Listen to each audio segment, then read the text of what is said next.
자, 이번 영상에서는 전치사 with에 대해서 알아볼 겁니다. with, 얘는 전치사죠. 그러니까 전치사의 기본 개념을 염두에 두시고 공부하셔야 하는 거예요. 자, 전치사가 뭐예요? 이렇게 물어보면 어떻게 대답하시라 그랬어요? on, of, in, at 이런 거입니다. 이렇게 나열식으로 대답하는 건 유치원생들이나 하는 거라 했죠. 자, 전치사, 말 그대로 전, 앞에, 치, 위치하는 놈 이런 뜻이었죠. 근데 뭐 앞에 위치하느냐 요게 중요한데 전치사라는 용어 자체에는 그게 표시가 안 돼 있잖아요. 그래서 요걸 놓치시면 안 됩니다. 뭐 앞에 위치한다고? 명사 앞에, 명사 앞에. 그러니까 전치사는 명사 앞에 위치하는 놈이다. 즉 이런 모양인 거예요. 맞죠? 그러면 이번엔 이렇게 질문. 전치사 뒤에는 뭐가 와요? 이렇게 물어보면 또 그건 안 가르쳐 줬잖아요. 이러시면 안 됩니다. 화면에 나와 있네. 그죠? 전치사 뒤에 뭐 있어요? 그쵸. 명사 있네, 명사. 그러니까 전치사는 명사 앞에 온다.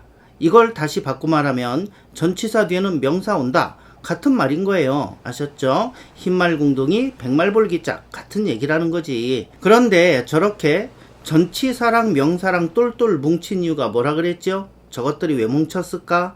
분명히 뭉친 이유가 있을 거야. 그죠? 저렇게 전치사랑 명사랑 뭉친 이유는 수식어를 만들기 위해서라고 했죠.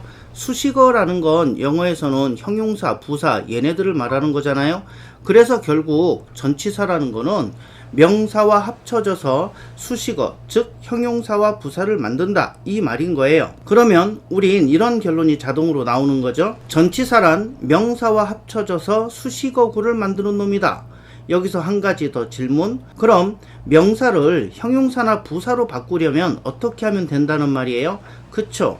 앞에 전치사를 붙이면 명사가 형용사나 부사로 바뀐다 이 말이에요. 다 같은 말이죠. 이해되시죠? 그러니까 영어를 자유자재로 사용하시려면 동사를 다른 품사로 바꾸는 방법, 문장을 다른 품사로 바꾸는 방법, 명사를 다른 품사로 바꾸는 방법, 요 세 가지만 정확히 알아도 영어가 한결 편하고 쉽게 느껴지실 거예요. 지금 영상을 보시면서 앞으로 저런 거 배울 거구나 이러시면 저 슬퍼요. 물론 앞으로 확장 문법에서 더 정확하고 더 자세하게 다루겠지만 사실 우리가 대부분 다뤘던 놈들이에요. 동사를 다른 품사로 바꾸는 방법은 투부정사, 분사, 동명사 있었죠? 우리 이거 그동안 배웠다니까. 문장을 다른 품사로 바꾸는 방법은 관계사와 접속사가 있어요. 근데 접속사 부분은 아직 우리가 정식으로 다루진 않았지만 살짝 그동안 보여는 드렸고요. 명사를 다른 품사로 바꾸는 방법은 명사 앞에 전치사, 우리가 38강부터 지금까지 배우고 있는 내용이에요. 그러니까 전치사에 대한 정의는 이렇게 다양하게 내릴 수 있어요. 명사와 결합하여 수식어구를 만든다. 이 말은 명사와 결합하여 형용사, 부사를 만든다. 이 말은 명사 앞에 붙어서 수식어구를 만든다. 또 이 말은 명사 앞에 붙어서 명사를 형용사나 부사로 만든다. 또 이 말은 명사의 품사를 바꿔주는 놈이 전치사다. 즉 명사를 형용사나 부사로 바꿔준다. 품사를 바꿔준다. 전부 다 같은 내용인 거예요. 자, 카레라이스, 카레밥, 커리라이스, 커리밥 이 정도 차이일 뿐이고요. 그냥 다 같은 말입니다. 그래서 오늘 배우시게 될 전치사 with 이놈도요. 명사랑 결합해서 결국 형용사나 부사 역할을 한다. 이걸 놓치시면 안 되고요. 이렇게 기본 개념이 하나씩 장착될 때마다 여러분들은 영어가 점점 쉬워지시는 거예요. 그리고 자꾸 뉘앙스 따지지 마시고요. 자, 뉘앙스 이전에 정확한 사전적 의미를 아시는 게 중요해요. 그러니까 뉘앙스라는 건 억지로 공부해서 알 수 있는 게 아니에요. 오랜 시간이 필요하고 게다가 사전적 의미만 정확히 알아도 그 대화가 이루어지는 상황이 뉘앙스를 만들어내는 거니까 제발 영어 장사꾼들이 여러분들 겁주는 그 뉘앙스에 너무 집착하지 마세요. 뉘앙스에 집착하면 영어 공부 망가집니다. 그 수많은 단어들 뜻만 정확히 알기도 버거운데 거기에 뉘앙스까지 강요하냐고요. 도대체 제발 부탁인데 뉘앙스에 집착하지 마세요. 아주 중요하고 필수적인 뉘앙스는 제가 알려드릴 거지만 그 외에는 사전적 의미에 먼저 충실하시기 바랍니다. 뉘앙스 신경 쓰시면 겁나서 영어 문장 하나도 입 밖에 내기가 힘들어져요. 아셨죠? 우선 전치사 with 이거의 기본적인 의미부터 살펴볼게요. 첫째 의미로는 동반, 즉 함께라는 뜻을 나타낼 때 많이 사용합니다. 그래서 우리말로 해석하면 누구누구와 뭐뭐와 함께 이런 식으로 많이 해석이 되죠. 자, 화면을 보시면 He lives with his family. He lives, 그는 산다. with his family, 그의 가족과 함께. 이 정도는 다 해석이 가능하시죠. 그죠? 여기서 전치사 with는 가족과 함께, 동반의 의미를 나타내고 있어요. I discussed the problem. 나는 의논했다. The problem, 그 문제를 with Tom, 탐과 함께. 역시 함께, 동반의 의미, 함께 했다 이런 얘기죠. 자, I don't want to mix. 나는 섞기를 원하지 않는다. mix, 얘는 섞다란 뜻이죠. 뭘 섞어? 이게 나오겠죠. the juice, 주스를 섞는데, 그럼 우리말에서도 섞는다 그러면 뭐와 섞나 이런 말이 나올 거예요. with water, 물과 함께 이렇게 되는 거죠. 그래서 전치사 with는 뭐뭐와 함께, 뭐뭐와 이런 뜻으로 많이 쓰여요. 대부분 이런 뜻으로 해석을 하시면 다 풀리죠. 그죠? 이거를 갖다가 mix A with B, 자, A와 B를 섞는다 이렇게 외우실 필요 없잖아요. mix, 섞는다, 주스를 뭐랑 섞는데 뭐랑 뭐뭐와 함께, 이 뜻을 나타내는 전치사가 with, 얘니까 얘를 갖다 집어넣으시면 되는 거예요. 그 다음에 it is $10, $10다 with tax, 세금과 함께 이런 얘기죠. 그러니까 세금 포함해서 $10다 이런 얘기예요. 자, 그 다음에 did you see a man, 너 혹시 봤냐? 어떤 남자를 with a dog, 개와 함께 있는 남자 이런 뜻이네요. 이 경우는 a man이라는 명사를 with a dog, 얘가 수식하고 있죠.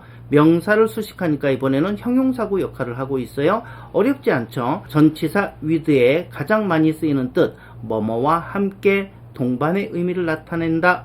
자, 두 번째 의미로는 도구나 수단을 표현할 때 많이 씁니다. 그러니까 우리말로 해석을 하면 뭐뭐를 가지고, 뭐뭐로 이런 뜻으로 많이 쓰이죠. I wrote it, 나는 썼다. 그것을 with a pencil, 자, 연필로 썼다. 도구, 쓴 도구를 나타낼 때 많이 사용합니다. 연필을 가지고 썼다. 연필로 썼다. 그 다음에 I ate the food, 나는 먹었다. 음식을 with a spoon, 숟가락으로, 도구를 나타내죠. 숟가락으로, 숟가락을 가지고 이런 뜻이에요. 우리가 중학교 때쯤부터 늘 보던 용법들이에요. 어렵진 않죠? 그 다음에 한번 볼까요? fill the glass, fill 그러면은 채우다 이런 뜻이죠. fill, 채워라. the glass, 그 잔을 채워라. 그럼 뭘로 채워라? 우리말도 이렇게 나오잖아요. 잔을 채워라. 뭘로? with water, 물로 채워라 이렇게 되는 거죠. 자, 물이라는 것을 사용해서 잔을 채워라 이런 뜻이죠. 물론 이걸 사전을 보면 재료를 나타내는 with라고 설명하기도 하지만 도구, 수단이라는 것이 기본적으로 우리말에서 뭐뭐로 이런 뜻이니까 또 대부분 이렇게 일치해서 쓰이니까 너무 세분화할 필요는 없어요.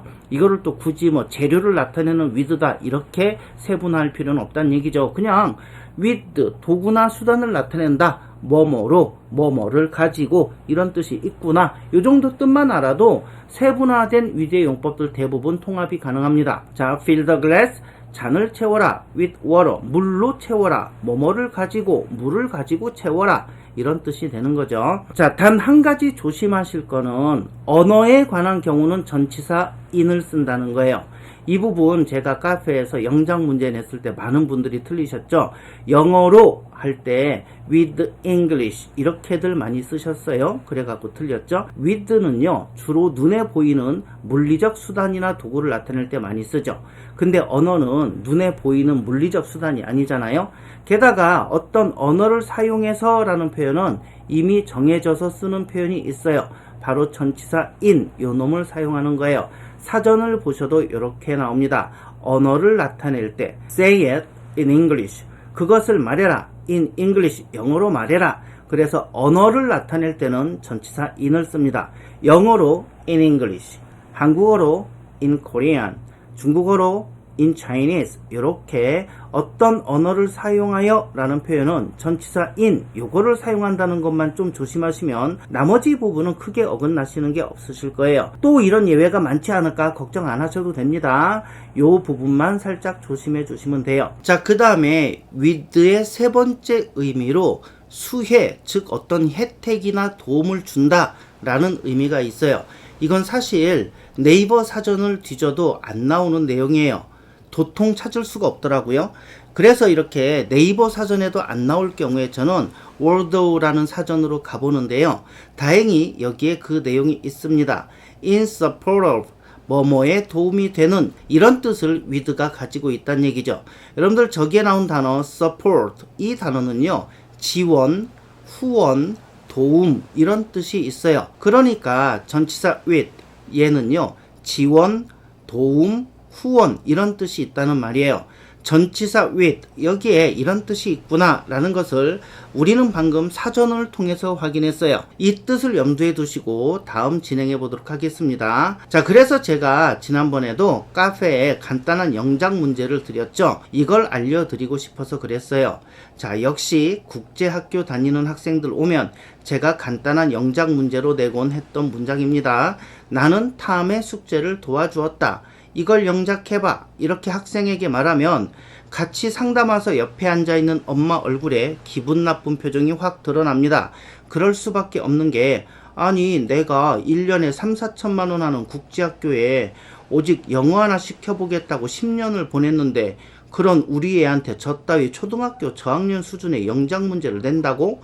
이러면서 자존심도 상하고 기분도 나쁘고 그러니까 뭐 이런 선생이 다 있나 하는 눈으로 저를 힐끔 쳐다봅니다. 아마 저 순간에 저를 소개해준 다른 학부모 욕을 하고 있을지도 몰라요. 그럼 또 얘는 너무나도 자신있게 I helped Tom's homework 이렇게 써요. 너무나도 자신있게 쓰고 너무나도 강렬하게 들려버리죠. 제가 들렸어 이렇게 얘기하면 학생도 어머니도 놀래가지고 눈이 동그래집니다. 국제학교 10년을 다녀도 이 영작 못하는 애들 굉장히 많습니다. 때로는 I helped Tom do his homework 이렇게 하기도 해요. 문장이 틀린 건 아닌데 이게 제가 내준 원문하고는 다르잖아요.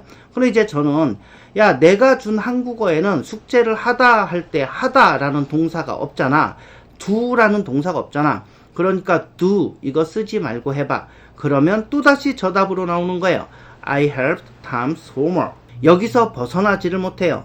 학생도 엄마도 믿을 수 없다는 듯한 표정으로 절 쳐다봅니다. 에이 아니지. 아니 아무리 봐도 맞구만. 나는 helped 도왔다. Tom's homework 탐의 숙제를 아니 아무리 봐도 이거 맞는데 이게 틀렸다고? 여러분들은 아시죠? 저거 틀린 문장이라는 거. 우리말과 영어가 대부분 주어 동사 목적어가 일치하니까 그대로 갖다 쓰면 되는데 아주 극소수의 경우 목적어 선정에 주의하시라 했죠. 지난 45강에서 여러분들이 이것 때문에 엄청 당하셨죠. 그래서 아리가 죽을 뻔했잖아요. 그래서인지 이번에 제가 카페에 낸 영작 문제에서는 많은 분들이 이 함정을 피하시더라고요. 대단하십니다. 잘하셨어요. 하나를 가르치면 둘을 하는 분들이에요. 자, 역시 목적어의 정의를 분명히 알고 적용시키면 저 문장이 왜 틀렸는지 알 수가 있어요. 목적어라는 게 동사의 대상, 즉 동작을 받는 놈, 그 동작을 당하는 놈이죠. I helped, 내가 도와주었다. Tom's homework, 탐의 숙제를. 지금 이 문장에서 누가 목적어로 와 있어요? 탐의 숙제네. 내가 도와줬는데 탐의 숙제를 도와줬대. 이거 정말 대단한 거예요. 와, 그런 게 가능하다고? 무슨 이상한 나라의 앨리스도 아니고 탐의 숙제를 도와줬다고? 이게 가능하다고? 저게 왜 말도 안 되는 건지 이 그림을 보시면 알 수 있어요. 이해되셨죠? 도와주었다. help의 대상이, 즉 도와준 대상이 탐의 숙제래. 와, 숙제가 엄청 고마워하고 있죠?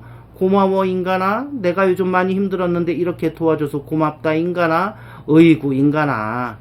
영어는 우리말과 같은 융통성이 없다고 했어요. 목적어 자리에 왔으면 그 동작을 그대로 받는 거예요. 목적어가 짤 없어요. 우리말은 탐의 숙제를 도와주었다 그러면 적당히 알아서 해석합니다. 탐이 숙제를 하는데 그걸 도와줬구나. 근데 영어는 이런 융통성이 없다니까요. 자, 다시 묻겠습니다. 내가 도와줬다. 내가 도와준 대상은 탐을 도와준 걸까? 탐의 숙제를 도와준 걸까? 누굴 도와줘야 돼요? 아직도 탐의 숙제라고 하는 사람이 있네. 나가. 아니, 숙제가 여러분한테 말을 걸어요. 저기요, 저 숙제인데요. 저 요즘 너무 힘들어요. 저 좀 도와주시면 안 될까요? 이렇게 숙제가 말을 걸던가요? 그래서 불쌍해가지고 숙제한테 가가지고 어이구 숙제야 고생이 많았구나. 이제 안심해라. 내가 도와줄게. 지금 이러시는 거예요. 자, 다시 내가 도와주는 대상은 help의 대상은 탐이에요. 탐의 숙제예요. 그렇죠. 어디로 가서 도와주셔야 돼요? 그림에서 자, 탐을 도와줘야지. 탐을. 그죠? 탐이 숙제가 버거워서 낑낑대고 있으니까 탐을 도와준 거지. 그래서 목적어 선정을 잘 하셔야 되는 거예요. 자, 근데요. 이렇게 목적어 선정 조심해야 되는 거 많지 않아요. 그러니까 앞으로 또 뭐가 튀어나올까? 이런 걱정 안 하셔도 됩니다. 제가 그랬잖아요. 99.9%는 우리말과 일치한다고. 그래서 자, I helped 이 뒤에 도와줄 대상을 정확히 찾아서 쓰시면 I help Tom. 탐을 도와주는 거예요. 그래서 일단은 이렇게 써야 되는 거예요. 아, 탐을 도와야지. 왜 숙제라는 놈을 돕냐고. 숙제가 도와달라고 징징 울던가요? 아니었잖아요. 그지요? 자, 우리는 지금 보시는 것처럼 도와줄 대상, 즉 help. 요 단어의 목적어가 어떤 놈이 되어야 할지 생각하고 이제 정했어요. 자, 그런데 탐을 돕긴 했어. 근데 뭐에 관해서 도왔나요? 어떤 것에 대해서 탐을 지원했나요? 그렇죠. 그의 숙제였죠. 여기서 아까 확인했던 지원, 후원, 도움의 의미를 가진 전치사 with 얘가 개입되는 거예요. 그래서 정답은 I helped Tom with his homework 이렇게 되는 거예요. 자, help 동사의 이 형태는 영어에서 굉장히 많이 사용되고 또 매우 유용합니다. 자, 이 문장을 한번 보실까요? I helped her with pizza. 이런 문장이 있어요. 내가 그녀를 도왔다. 근데 지원한 내용, 도운 내용, 후원한 내용이 피자래, 피자. 이건 상황에 따라서 다양한 의미로 해석할 수 있어요. 자, 그녀가 피자를 만드는 것에 관해 도왔다. 이렇게 쓸 수도 있고요. 그녀가 피자를 먹는데 혼자 다 못 먹어서 힘들대. 그래서 피자 먹는 걸 도왔다. 이런 의미도 될 수 있고요. 그녀가 피자집에서 알바하는 내 동료인데 한꺼번에 많은 피자를 옮겨야 되는 상황이었어요. 그래서 피자 옮기는 것을 도왔다. 이런 뜻이 될 수도 있어요. 즉 문맥에 따라서 상황에 따라서 아주 유연하게 쓰일 수 있다는 거죠. 자, 그래서 도와주었다 뒤에는 당연히 누구를 도와주었는지 목적어를 정확히 찾아서 쓰시면 되고 그 다음에 어떤 일에 관해서 도왔는지 말해야 될 건데 그때 전치사 with 얘를 사용하시면 된다는 얘기예요. 그래서 I helped Tom do his homework 이렇게 쓰면 탐이 숙제하는 것을 도왔다. 분명히 do라는 동사가 있으니까 숙제하는 것을 도왔다 이런 뜻이 됩니다. 근데 I helped Tom with his homework 이렇게 쓰면요. 탐을 도왔는데 그 숙제에 관해 도왔다. 이 문장은요. 당연히 일반적으로는 탐이 숙제를 하는데 뭔가 잘 안 되거나 숙제가 너무 많아서 어려움을 겪거나 뭐 그래서 숙제하는 걸 도왔다 이런 뜻으로 대부분 당연히 쓰이겠지만 앞에 이런 상황이 있다면 어떨까요? 자, 이런 문장이 있는 거예요. Tom had trouble remembering what his homework was. 무슨 뜻일까요? Tom had trouble. 탐은 문제가 좀 있었다. Remembering. 기억하는 데 있어서. 자, 뭘 기억하는데요? What his homework was. 숙제가 뭔지 기억하는 데 있어서 얘가 분명히 학교에서 숙제를 내줬는데 숙제가 뭐였더라 하고 잘 기억을 못하는 상황인 거예요. 자, 근데 저 한 문장에 remembering 22강에서 배웠던 부대 상황이 있고요. What his homework was. 영어회화 4강에서 배웠던 간접 의문문도 나오네요. 어쨌든 지금 탐은 숙제가 뭐였지 하고 고민하고 있는 상황이에요. 기억이 잘 안 나. 그죠? 그때 바로 뒤에 이 문장이 나왔어요. 즉, so, 그래서 I helped Tom with his homework. 이 문장이 이렇게 이 뒤에 나왔다면 숙제하는 걸 도왔다는 걸까? 숙제가 뭔지 알아내는 걸 도왔다는 걸까? 그쵸? 이 경우에는 숙제가 뭔지 알아내는 걸 도왔다 이런 뜻이 될 거예요. 그러니까 이렇게 with를 쓰는 표현은 아주 유용하고 유연하고 활용도가 높은 표현이에요. 아시겠죠? 자, 어쨌든 전치사 with 얘가 가진 도움, 지원, 후원 이런 뜻 때문에 이런 표현도 생기게 됩니다. We provided people. 자, provide 하면은요, 공급하다, 제공하다 이런 뜻인데요. 뒤에 people, 사람들이라는 단어가 목적으로 나와 있어요. 그러면 여기서 잠깐 멈춰서 생각해 보는 거예요. 동사 나오면 항상 잠시 멈춰서 생각하시라 그랬죠? 우리는 provided, 공급했다. 사람들을, 이게 맞을까요? 우리는 provided, 공급했다. 사람들에게, 이게 맞을까요? 자, 상식적으로 보편적으로 생각하시라 했죠? 첫 번째, 사람들을 이렇게 해석하신 분들은 인신매매하고 계신 거예요. 사람들을 공급했다고? 어디에 팔아먹은 걸까? 자, 이러면 곤란하죠? 일반적으로 우리는 공급했어요. 사람들에게 이렇게 해석하는 게 맞겠죠? 자, 그래서 we provided people 삐리릭 food, 이제 이렇게 문장이 완성이 됩니다. 자, 우리는 공급했다. people, 사람들에게 음식을, 이런 뜻으로 해석은 간단하게 됩니다. 빈칸에는 어떤 말이 들어갈까요? 자, food, 명사 앞에 빈칸이 있네. 명사 앞에 빈칸이 있으면 알맞은 전치사 넣으란 얘기예요. 그죠? 자, 정답은 뭘까요? with입니다. 근데 왜 with, 얘가 정답일까요? 이렇게 물어보면 우리가 지금 with 공부하고 있으니까 with지요. 이러시면 안 됩니다. 사람들에게 공급했다. 즉 그들에게 뭔가 도움, 지원 같은 걸 했다는 말이죠. 뭘 가지고 지원했을까? 음식으로 지원을 했네. 그래서 여기도 지원, 후원의 의미를 가진 전치사 with, 얘가 들어가는 거예요. 음식에 관해서 도왔다. 음식에 관해서 공급했다. 이런 뜻이 되는 거예요. 그래서 결국 we provided people with food, 이렇게 되는 거예요. 그래서 여러분들이 학교 때 provide A with B, A에게 B를 공급하다, 이렇게 공식화해서 외우셨고, 이걸 또 따로 공급동사 이렇게 외우시기도 했어요. 혹시 기억나시는 분들도 계실지 모르겠네요. 자, 그 다음 문장도 마찬가지예요. We supplied people with food. 이 경우도 마찬가지죠. supply, 얘도 공급하다, 제공하다 라는 뜻이에요. 그러니까 뭔가를 지원하고 제공하고 후원하고 뭐 그런 내용이고, 그래서 뭐에 관련해서 지원했나? 뭘로 후원했나? 지원, 후원, 도움의 뜻을 가진 전치사 with, 얘가 개입되는 거예요. 그래서 역시 이 표현도 학교 때 supply A with B, 이렇게 또 공급동사라고 따로 공식화해서 공부하기도 했죠. 영어에서는 이렇게 동사에 따라서 정해진 형태의 표현들이 종종 나오죠. 이런 것들을 우리는 뭐 구문, 수거 등등의 명칭으로 부르지만, 동사에 따른 어떤 정형화된 이런 표현들은 나올 때마다 잘 익혀두시는 거예요. 그리고 약간은 귀찮은 일반적인 동사를 활용하는 것보다는 뭔가 하나 더 알아둬야 되는 이런 표현들, supply A with B, provide A with B, 이런 형태의 표현들이 여러분들 생각보다 그렇게 많지 않습니다. 그러니까 나올 때마다 하나씩 잘 익혀두시다 보면 어느 정도 수준에 올라가시면요, 나오는 놈이 맨날 그놈이라는 생각이 드시는 순간이 와요. 그러니까 이런 것도 한꺼번에 싹 모아서 공부하지 마시고 마주칠 때마다 그때그때 알아두시면 됩니다. 성질만 급해갖고 우리 한국 사람들, 내가 저런 것들을 싸그리 모아갖고 씹어먹을 테다, 이래봐야 씹어먹히는 건 영어가 아니라 우리 자신이 씹어먹힙니다. 그러니까 조금 느긋하게 여유롭게 이런 것들이 나오면 그때그때 왔냐? 나왔냐? 오늘도 한 마리 두들겨 잡고 보람찬 하루를 보내야겠구만, 이런 마음으로 공부하시는 게 훨씬 도움이 됩니다. 그러니까 과한 욕심은 절대로 금물입니다. 아시겠죠? 자, 다음 영상에서는요, 전치사 with, 얘를 활용한 부대 상황을 알아볼 거예요. 영어에는요, 부대 상황을 나타내는 방법이 딱 두 가지가 있어요. 하나는 분사를 이용한 부대 상황, 이건 우리가 22강에서 배웠죠.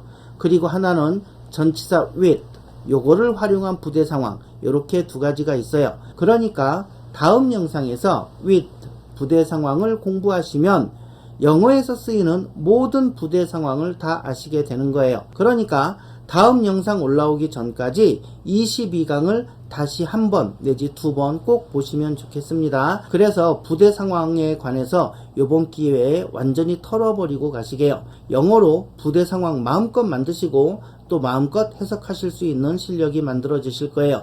별로 어렵지 않아요. 오늘도 시청해 주셔서 정말 감사드리고요. 다음 영상에서 뵙겠습니다. 끝이에요.